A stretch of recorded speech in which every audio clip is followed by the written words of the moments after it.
Hello everyone, it is Tom, and today we are going to talk about Bioshock. Because Bioshock is not just a great game, Bioshock is also great art. To get at why it is so great, let's just start at the very beginning. But before we get started, I'm going to say, the best way to experience Bioshock is absolutely to go through and play the game yourself. There's a lot of things that, exactly because it is such a great game, the best way to experience it is in game form. So if you've been on the fence about playing Bioshock for 3 years or whatever since it came out, go play Bioshock instead of watching the rest of this video, and then come back and we'll talk about it. It takes about 12 hours to complete, though. In this video, I'm aiming for like 5 or 10 minutes. Your choice. Let's start at the beginning here. The player character, Jack, is on an airplane. There's a dateline. It says Mid-Atlantic, 1960. Jack's holding a box, like some type of a gift. You don't know what's in the box necessarily, but it's got a sign that says, you know, "Hey Jack, would you kindly not open?" You can't really see.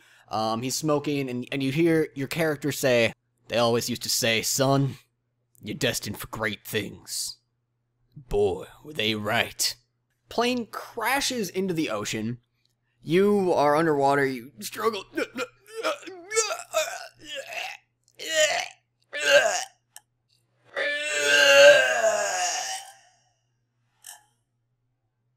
to get to the surface, and then you find a lighthouse right next to you, and so you swim over to the lighthouse because there's nowhere else to swim to. That's the start of Bioshock. In most games, in most stories even, it would just be a given. It would be setting up the universe, and it would be trustworthy, I guess. In Bioshock, you were kind of already supposed to start thinking during that introduction. So the dateline that you saw at the very start said you were in the Mid-Atlantic.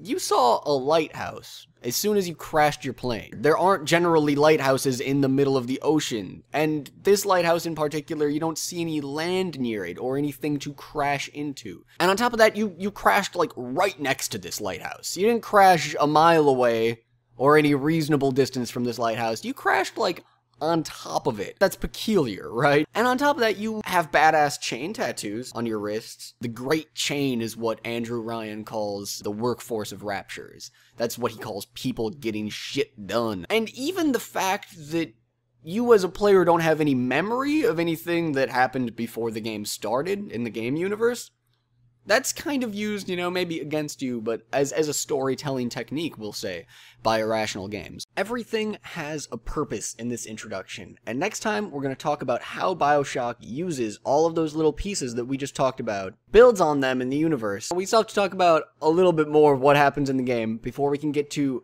the turn and how it takes all of those little things and kind of uses them to make a story that only a game could tell. And I can't wait to tell you guys about it.